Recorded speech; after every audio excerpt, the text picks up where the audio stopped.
This is a Fox News Alert. I'm Bret Baier in Washington. We begin tonight with a Fox News exclusive.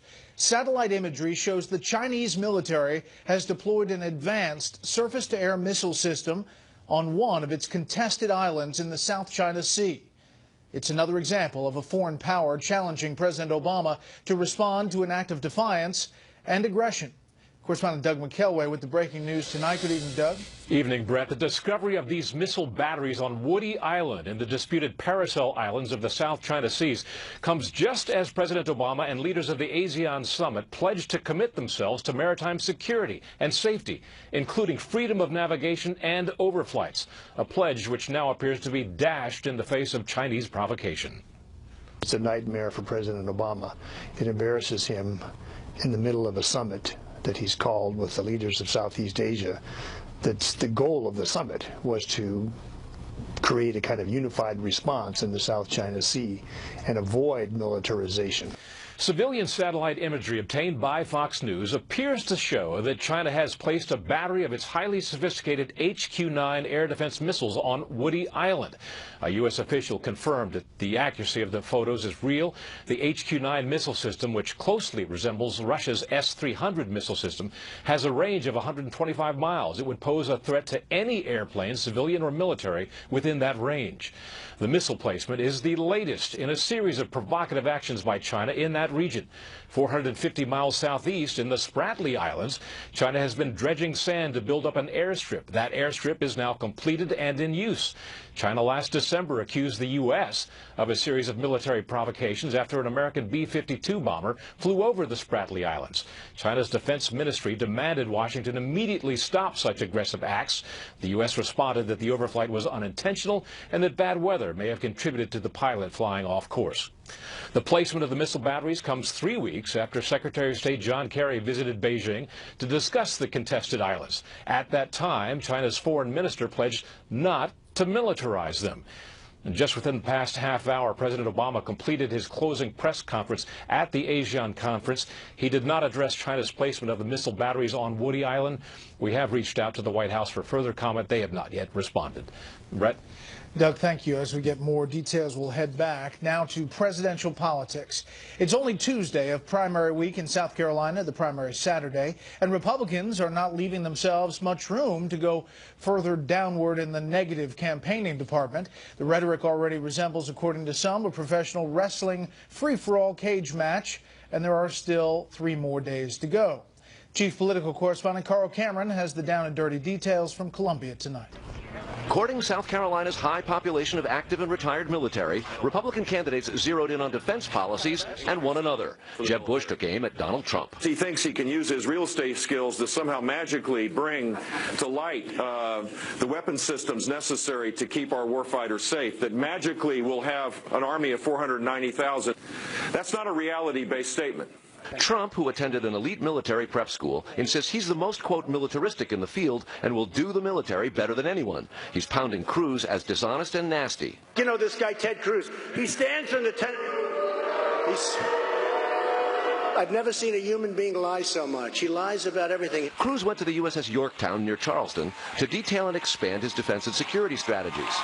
And at a stop later in Columbia, fired back. Marco Rubio voted to confirm John Kerry as Secretary of State. I voted against John Kerry. And Donald Trump supported John Kerry. Not only that, he gave money to him and supported him to be president against George W. Bush. Marco Rubio's been hammering Cruz for months for voting against defense authorization bills. Now he says Cruz is routinely violating Ronald Reagan's 11th commandment that Republicans should not wage war against fellow Republicans. It's even worse when you're attacking them with things that aren't true. So to the extent that that's been violated here, it's been by Ted's campaign of just being untruthful. Trump has a double-digit lead in most South Carolina polls over Ted Cruz, who's in a tight battle with Rubio for second. And Jeb Bush is gaining some momentum a day after his brother, the former commander-in-chief, took some clear swipes at Trump. Real strength of purpose, comes from integrity and character. And in my experience, the strongest person usually isn't the loudest one in the room. Bush noted Trump's assertion, popular with the extreme left, that his brother lied about weapons of mass destruction in Iraq. I thought it was a little strange that a front-running candidate would attack the President of the United States, who did keep us safe. John Kasich doesn't expect to be competitive in South Carolina and was in Michigan yesterday and today talking national security, too. We're going to have to rebuild our military, but we have to rebuild it by also rebuilding the Pentagon. Over the last 5 months, the Republican field has gone from 17 candidates to now just 6. Trump has a big lead in the polls, but his negatives, his unfavorable ratings, are sky high. And the rest of the field recognizes that until a couple more candidates drop out, it'll be very difficult for any one candidate to coalesce the non-Donald Trump vote and actually beat him. Brett. Carl Cameron in South Carolina tonight. Carl, thank you. President Obama was asked for and gave his thoughts on the 2016 presidential races. On the Republican contest, he had some choice words for the frontrunner, Donald Trump. I continue to believe Mr. Trump will not be president. And the reason is because I have a lot of faith in the American people. And I think they recognize that being president is a serious job. It's not hosting a talk show or a reality show. It's not promotion. It's not marketing. It's hard. President Obama also says regarding the Democratic race between Hillary Clinton and Bernie Sanders, he is content, not surprisingly, to let the primary process play out. I know Hillary better than I know Bernie because she served in my administration and she was an outstanding Secretary of State. And I suspect that on certain issues she agrees with me more than Bernie does. On the other hand, there may be a couple issues where Bernie agrees with me more. I don't know. I haven't studied their positions that closely. Senator Sanders is doing some advance work in South Carolina. The party's primary there is a week from Saturday. Hillary Clinton is in Harlem trying to shore up support among a voting bloc she may have been taking for granted. Chief White House correspondent Ed Henry tells us tonight that support might be undermined by her own husband. Hillary Clinton was playing catch-up again today, meeting with Al Sharpton and other civil rights leaders to shore up African-American support nearly a week after Bernie Sanders did the same. And I know very well that both my campaign, but more importantly, and my presidency, if I'm so fortunate to be in that position, must reflect the thinking and the planning and the proposals of people like you around this table. Before measuring drapes in the Oval Office, Clinton has to deal with Sanders erasing her 25-point lead here in Nevada. And the fact that the Democratic Socialist today went to South Carolina, which has its Democratic primary on February 27th, and tailored his attacks on Wall Street. The African-American community suffered more and has recovered in a much less significant way. And to win the nomination, she'll also have to overcome the inevitable controversies around her husband. Last week in Memphis, former President Bill Clinton appeared to downplay the historical importance of President Obama being the first African-American president, after being introduced as a stand-in for the first black president. I'm happy to do that, but you know what else we learned from the human genome? We learned that unless your ancestors, every one of you, are 100% from sub-Saharan Africa, we are all mixed-race people. Clinton did say his point was, from a scientific perspective, people are 99.5% the same and should focus on that. And he went on to praise Mr. Obama for creating 14 million jobs. In Nevada late Monday, Hillary Clinton raised some eyebrows of her own with comments about a dog barking at Republican campaign lies, which culminated in her, yes, barking like a dog. Every time they say these things, like, oh, the Great Recession was caused by too much regulation, I think we could cut right through a lot of their, their claims. Now, Sanders' African-American outreach is having some impact. Today, Vincent Fort, the #2 Democrat in the Georgia State Senate and an African-American leader, switched his endorsement from Clinton to Sanders. They vote, by the way, in Georgia, March 1st. Brett? Be honest, Ed. Have you ever seen a presidential candidate bark?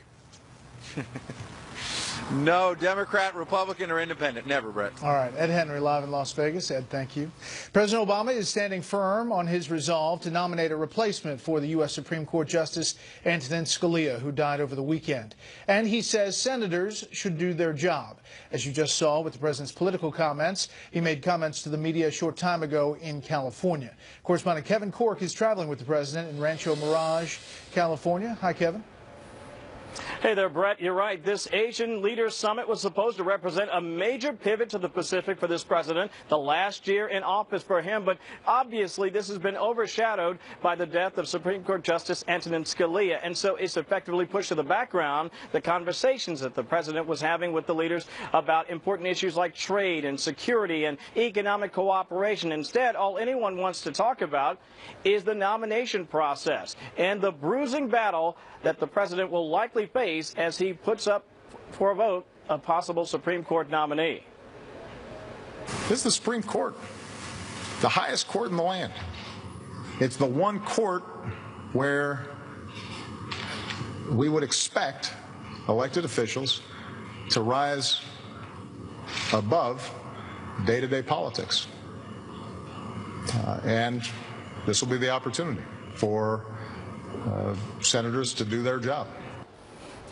Yeah, but while the president is saying all the right things about the fact he thinks that senators should come together and give his eventual nominee, an up or down vote, Brett, I want to share something that he said back in 2006 when he was Senator Barack Obama. This was about then President George W. Bush's nominee to the High Court, Sam Alito, and the president was asked in an interview if he would support John Kerry's attempted filibuster to keep Alito from getting an up or down vote. Then Senator Barack Obama saying the following. He said, "I will be supporting the filibuster because I think Judge Alito, in fact, is somebody who is contrary to core American values, not just liberal values." He was challenged about that subject today. He kind of deflected and pointed to simply more dysfunction in Washington. Now, clearly, the president has had a couple of opportunities to nominate someone for the High Court. He's been successful in those two opportunities with Justices Sotomayor and Justice Kagan. It took about a month from the opportunity to name that nominee until he did so, and then they both obviously made it through the process relatively comfortably. Now, the president could take a few weeks. Brett, you and I have talked about this before. He makes another nomination to the High Court, but if he wants to expedite things, he may pick someone who's already been vetted, someone perhaps like Attorney General Loretta Lynch. We'll be watching that very carefully, Brett. Kevin Cork traveling with the president. Kevin, thank you. Services for Justice Scalia will be held this weekend. Chief Legal Correspondent Shannon Bream is here tonight with that part of the story. Good evening, Shannon. Hi, Brett. Well, we are learning more about the final arrangements for honoring the life of Justice Antonin Scalia. This is how his place on the High Court looks today. Draped in ceremonial black wool crepe and memorial, both his chair and the bench where he sat. There's also a drape over the large courtroom doors. The flags in front of the court, which were quickly lowered to half-staff, will remain that way for 30 days. On Friday, Justice Scalia's body will lie in repose in the Supreme Court's Great Hall from 10:30 a.m. to 8 p.m. That is open to all who would like to attend and pay their respects. And then on Saturday at 11 a.m., a mass will be held at the Basilica of the National Shrine of the Immaculate Conception here in Washington. It is the largest Roman Catholic church in North America. And Brett, of course, you'll remember where Pope Francis conducted Mass when he was here in Washington. You know, Shannon, there have been questions out there about why there was no autopsy, why he was declared dead via a phone call in that West Texas hunting area. What can you tell us about all this? Well, the major complication is that it was so very remote, and so it is legal in Texas to have someone declared dead by a justice of the peace over a telephone inquiry. The third person they finally got to, a county judge, is the one who picked this up. She said she talked to law enforcement on site. They said there was no sign of foul play. She also talked to, she says, Justice Scalia's physician about some health issues that he had. So she did not order an autopsy, declared him dead. When his body finally, after a delay, made it to an El Paso funeral home, the manager there says the family turned down an autopsy as well. There's been a lot made of the ranch owner who found him, being quoted as saying he had a pillow over his head. We reached out to him. He clarified that for us. He said it would be more accurate to say it was above his head and touching the headboard there. And he also said, quote, there was nothing unusual in the location of the pillow. Okay. Shannon, thank you. Up next, is there a disconnect between the Obama administration and the real threat posed by ISIS? First, here's what some of our Fox affiliates around the country are covering tonight. Fox 30 in Jacksonville, Florida, with the Coast Guard hearing into the sinking of a cargo ship during a hurricane in October. The El Fargo's 33 crew members are presumed dead. The ship lost propulsion after departing Jacksonville, ended up in the path of Hurricane Joaquin near the Bahamas. Fox 6 in Birmingham as the Weather Service experts assess damage from storms that caused problems in at least 6 South Alabama counties. The National Weather Service is looking at a system that hit Century, Florida with an apparent tornado, trees, power lines down in Pike County. Possible storm damage also reported in Russell, Barber, Crenshaw, and Montgomery counties. No injuries were reported despite these storms that prompted multiple tornado watches and warnings in South Alabama. And this is a live look at Houston from Fox 26, our affiliate out there. One of the big stories there tonight, the start of early voting for the Texas primary. Texas has the biggest delegate prize of the 12 states holding primaries on Super Tuesday, March 1st. Early voting runs through February 26th. That's tonight's live look outside the Beltway from Special Report. We'll be right back.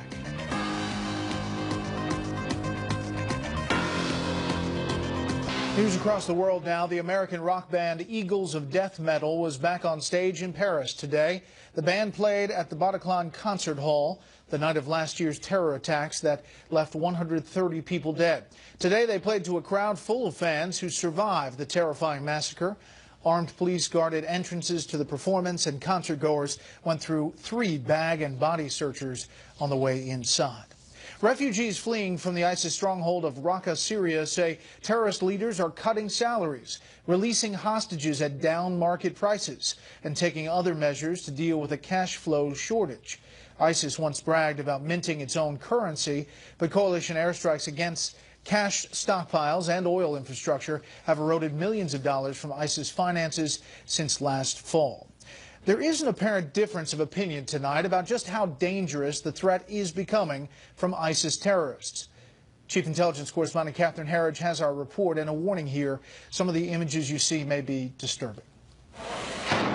While fighting intensifies in advance of Friday's proposed ceasefire, the Deputy Secretary of State said significant progress has been made along the Turkish-Syrian border against ISIS. And we're working with the Turks to try and get control of that last 10%. Speaking to the Washington, D.C. Brookings Institution, Tony Blinken said the greatest accomplishments against the terrorist group, also known as Daesh, are in Iraq, where U.S. forces are working with local fighters. Daesh has not been able to engage in any offensive operations since last spring. And what we're seeing is that not only are we taking back territory, but we're doing it in a strategic way. But Blinken's upbeat assessment appears to conflict with recent congressional testimony. ISIL, including its 8 established and several more emerging branches, has become the preeminent global terrorist threat. These images, first broadcast by Fox in January, document an ISIS chemical weapons attack against Kurdish fighters. On Sunday, the CIA director confirmed the terror group is experimenting with weapons of mass destruction. We have a number of instances where ISIL has used chemical munitions on the battlefield. Artillery shells? Sure. No. Despite the U.S.-led bombing campaign, the Director of National Intelligence also told Congress the number of foreign fighters traveling to the region since 2012 is at a record high of 36,000 from at least 120 countries. As Syrian government forces, with the help of Moscow, lay siege to Aleppo, President Obama said Russian intervention will not end the bombing, the suffering of civilians, nor significantly weaken ISIS. There's nothing that's happened over the last several weeks that points to those issues being solved. And that is what I mean by a quagmire. A Pentagon spokesman says the U.S. has not been asked to provide humanitarian aid for Aleppo. A request for help would come from relief groups, and many are run from the capital, Damascus, the Syrian president's base of operations. Privately, defense officials say the area around Aleppo is so contested, there's no way to guarantee who would get the aid, with ISIS or al-Qaeda potentially benefiting. Brett. Catherine, thank you. You're welcome. Well, Syrian President Bashar al-Assad is warning Turkey and Saudi Arabia that any ground incursion into Syria will have global repercussions. Meanwhile, Russia is denying involvement in airstrikes on hospitals in northern Syria that left dozens dead. Correspondent John Huddy has the latest tonight. Emergency workers hit the ground as a bomb hits what is said to be the Doctors Without Borders hospital in northern Syria on Monday. Today, Russia denied that its jets carried out the attack. Witnesses say the hospital was hit 4 times in a matter of minutes, killing at least 11 people. The hospital bombing comes just days after foreign officials announced a plan for a cessation of hostilities in Syria to get desperately needed aid into hard-hit areas like Aleppo.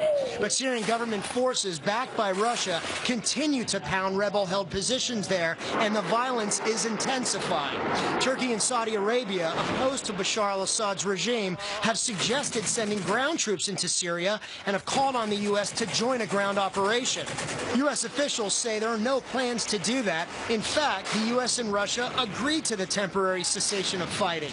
But Russian airstrikes continue and show no sign of letting up, leading some to speculate this is just more political talk than action. And then there's Assad, who says no ceasefire can be reached with, quote, terrorists. We hear about them requesting a ceasefire within a week. Okay, then who is capable of bringing together all these conditions within a week? No one. Who will speak to the terrorists if a terrorist organization refuses to adhere to the ceasefire? Who will make them accountable? There is some movement, though, on the humanitarian aid front. The UN says that it's getting convoys ready to go into 7 besieged areas after Syria's government gave its approval, and those aid convoys are expected to roll out in the coming days. Brett? John Huddy in our Middle East newsroom. John, thanks. The State Department says 3 Americans who were abducted in Baghdad last month have been freed. Iraqi officials say the 3 have been handed over to the U.S. Embassy in good health.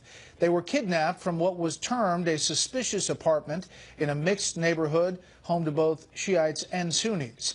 Iraqi and Western officials say they suspected one of 2 powerful Shiite militias to be behind that abduction.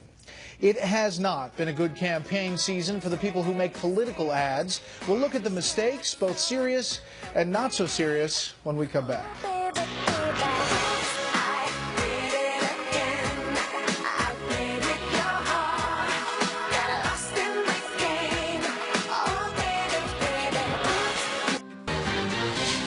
Scientists are touting extraordinary success with a new treatment for cancer.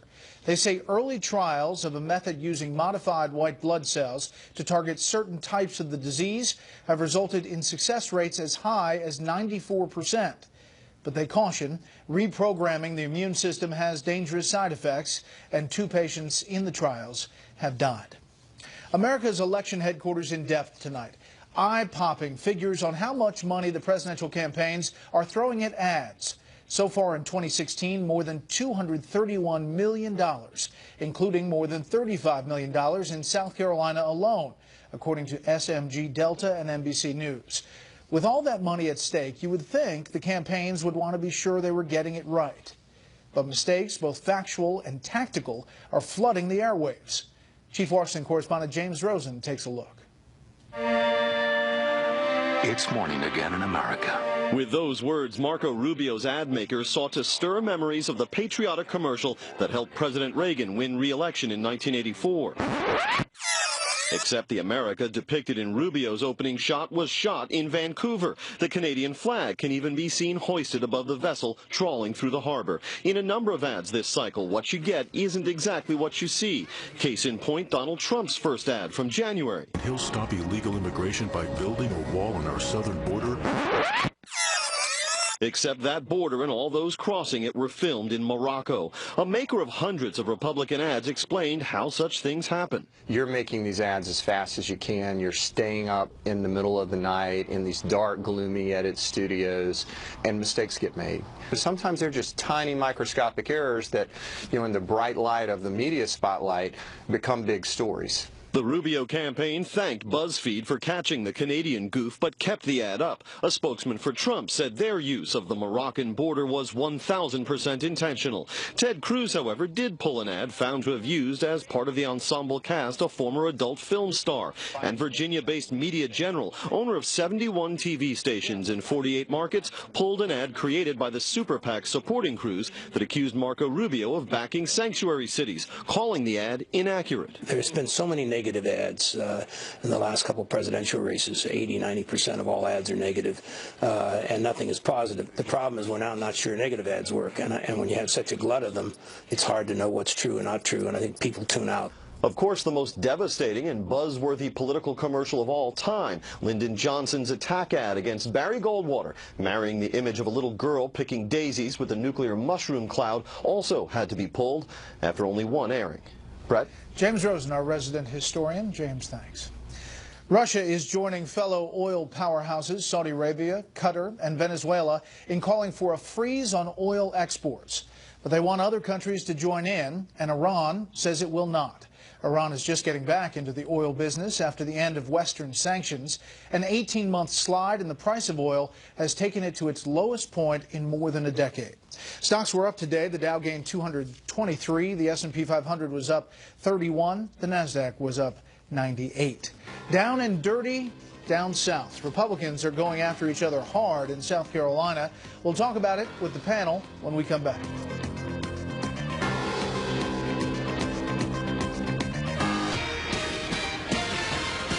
Right now we're in what I call the ancient Roman Colosseum stage. Everybody wants to go to the Colosseum and see a fight. This has been a pattern now with Ted. He spent the last 2 weeks literally just making stuff up. When radical Islamic terrorists wage jihad on the United States of America, the answer is not to tweet insults at them. This guy, Cruz, comes out, well, I don't think he's going to win. This guy is so strident and so nasty, he's going to lose every single state. Then Bush, poor Bush, he comes out. He goes, well, I don't think that Donald Trump can beat Hillary Clinton, but I can. I say, well, why aren't you beating me? Some of the sights and sounds from South Carolina, and actually we can take a live look in Beaufort, South Carolina, a forum ongoing. Donald Trump talking about the war, talking about ISIS. Just a moment ago said that 9/11 would not have happened if I were president. As you take a look at the latest polls out of South Carolina, the average of recent polls, the RCP average, you see Donald Trump up significantly. However, a caveat here, most of these polls happened before the debate, at least a part of them. We expect different polling numbers, or at least new polling numbers, in the next day or so. We'll have our own Thursday morning. Let's bring in our panel. Syndicated columnist George Will, Chief of LifeZette, Laura Ingram, and David Gregory, former moderator of NBC's Meet the Press and author of the book, How's Your Faith? Okay, Laura, what about this? What's happening in South Carolina? Trump's made a calculation that the only way to win this is to do what they did in the opening scene of The Godfather. You got to take out the other families. You got to get them in the, the revolving door at the altar and the phone booth. So he's just decided, I guess, the only way to do it is to really settle the score on Bushism, on globalism, trade, immigration, the war, and he's doing it in a way that is really strident and really offends a lot of people. But I guess he's banking on the fact that there's just not all that much affection for the policies of the Bushes, but a lot of affection maybe for the personality, the people, the patriotic side of the Bushes. It's a risky strategy, but right now in South Carolina, could it pay off? I think we're going to find out. But were all these policies popular? I think when the Bushes respond to this, they tend to go to personality. They tend to go to Donald Trump's a reality star, or he's not serious. But I think the debate about these policies is a healthy one to have for the Republican Party. Was our policy toward China good? Did it really work out for us? However, the Republican Party, David, doesn't want to be relitigating the Iraq War or those decisions then. No, they don't. But the truth is that in a kind of ugly way within the party, Trump is forcing a debate that a lot of people are not having, which is, and I don't think he's putting it very elegantly, but what are the leadership lessons of the Iraq War? I'd like to hear Jeb Bush answer some of those questions, and I think the other candidates too, particularly in the context of how you're going to fight ISIS. That's a relevant debate to have, not the way that he's putting it now. And I mean, again, I'm with Laura. I think there's some calculation here of stridency and kind of tapping into this anger. Don't forget, we talk about Tea Party sentiment and all the rest. It was Bush who bailed out the big banks. So a lot of that angst, a lot of that anxiety, a lot of that anger starts under Bush, as well as, the extension of America in the Middle East and Afghanistan. George. David's absolutely right. The Tea Party was a reaction against really the spending by the Bush administration. So there's a lot of sin to go around here. Mr. Cruz understands that if you keep the bombs going off, no one will focus on any one of them. Trump. Trump, sorry, yes. Trump, a few years ago, he said he had, when he was a birther, before he said Cruz wasn't eligible to be president, he said this one isn't eligible to be president. He says, I have investigators in Hawaii, and they're finding amazing things. Well, he never told us what they were because he'd gone on to something else by then. 23 days ago, he said on television, any day now, I will be announcing the senators who have endorsed me. No one has endorsed him yet, and no one remembers that he said that. There's one likely senator some people think would be Jeff Sessions because he agrees with Trump on trade and immigration. I talked at length with Jeff Sessions today. He has no intention of endorsing anyone. South Carolina, CNN poll about people deciding. Definitely decided 49%, leaning towards someone, 20% still trying to decide, 31%. Laura, what's clear is that these early states, there's a lot of undecideds. A lot can happen in the final days. There no doubt about it. I think South Carolina is a tricky place. It's a very interesting population along the coast, much more kind of establishment, moderate Republicans. There's a strong evangelical base. They had that Bob Jones University forum on Friday. Trump didn't show up. He didn't have anyone at his table. Cruz and Rubio were there. Carson was there. They think they can make something of that. But there also is a poll out there that says that most Republicans in South Carolina think Trump's going to be the nominee. So you wonder how much, despite his promises of things that don't happen, if people just get the sense that, look, Jeb carries too much weight of the past. Rubio maybe is a little too young. Carson is nice, but he didn't really cut through. And Cruz, might not catch on in other states, as smart as he is. So a lot of people might be making this calculation. He's probably the only guy who's going to win it. So we're going to throw in with him, even with all of our reservations. Again, I think that's what their strategy is. Remember, South Carolina, the Democrats aren't voting Saturday. I think Trump is going for kind of a general election play here, thinking he's going to pull some Democrats in, maybe on that Iraq war comment, and maybe some of them will show up to vote for him, even though a lot of Republicans certainly wouldn't have said it that way. He clearly has a big lead heading in. I want to turn to the Democrats who are lining up ahead of Nevada. That's their caucus on Saturday. As they're making a play for the African-American vote, Hillary Clinton in Harlem, Bernie Sanders with another number of moves. But Hillary Clinton's husband, the former president, saying this about the genome and the first black president. Steve Cohen's remark that I was just a stand-in for the first black president. I'm happy to do that, but you know what else we learned from the human genome? We learned that unless your ancestors, every one of you, are 100% from sub-Saharan Africa, we are all mixed race people. I'm just not sure how that plays. My very considered response on that is, what is he talking about? I don't even understand. Honestly, it just strikes me as weird, honestly. I mean, I haven't looked at the Genome Project in detail in a while. But, look, this is a bit of a problem with Bill Clinton riffing on the campaign trail. And one of the cautionary notes, though he's been more disciplined, it seems, is, I mean, the potential for distraction, if she is the president of the United States with the first husband, it seems to me is rather high. But as a campaigner, is it a liability or an asset to have Bill Clinton on the trail? I think it's an excitement because you never quite know where he's going to go with this. I think what he's saying is, and it's actually a truth, which is our genetic makeup is a really complicated thing after 200 generations. One of the four of us is almost certainly related to Charlemagne, and one of the four of us is almost certainly related directly to 20 generations to Charlemagne's groom. So what?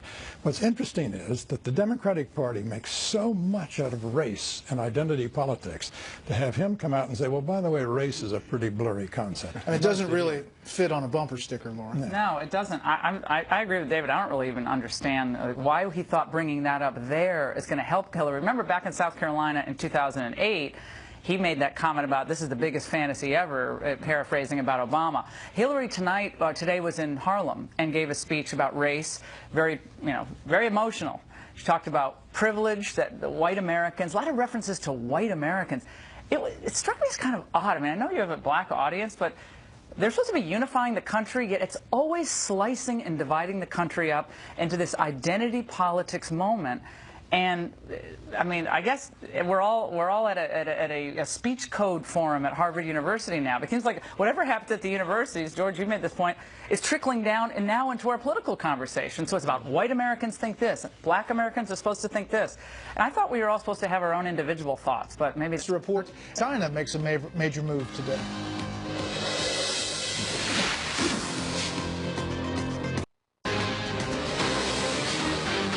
There's no unwritten law that says that it can only be done on off years.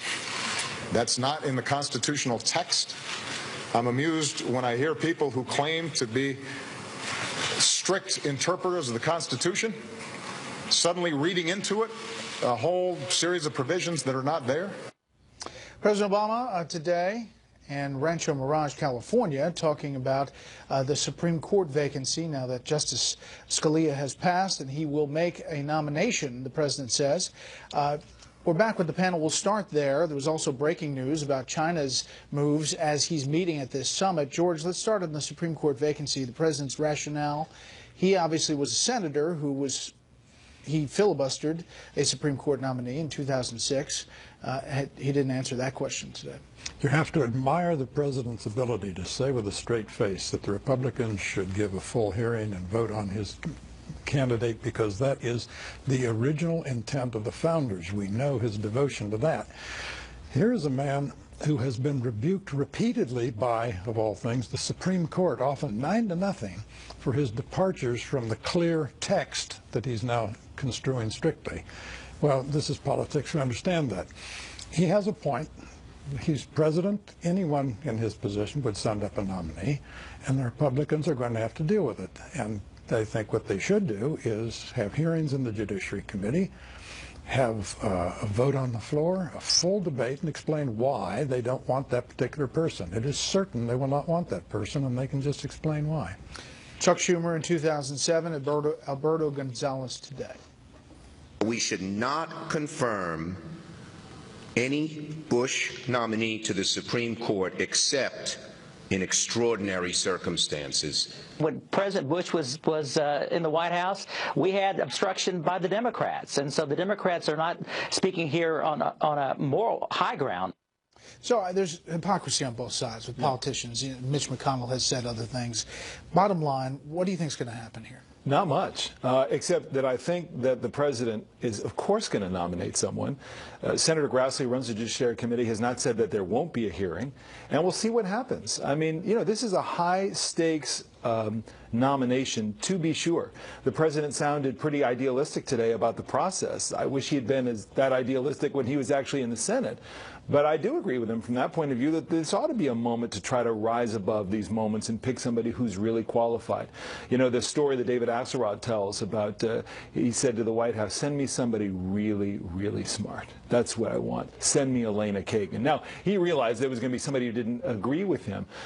So we'll see. I think the politics are going to be very difficult on this, and both sides are going to be energized as a result of this. What will happen, whether there's a confirmation or not, is this becomes elevated in importance all year long through the general, because the stakes are that high for the balance of the court. Can he pick somebody that pulls a few Republicans off the line? No. It's been 50-plus years since Byron White was confirmed to the bench. Democrat nominee who was a jurist who was fair and looked at the law as it is and was more of a textualist than not.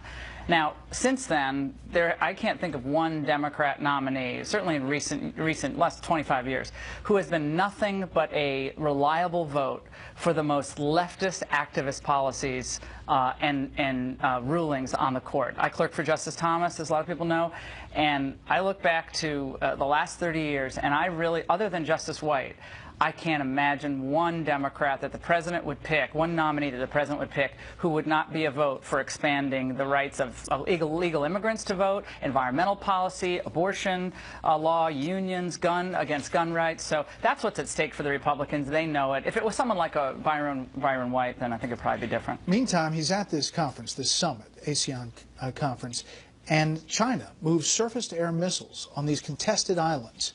A big move, thumbing its nose at the U.S. and President Obama.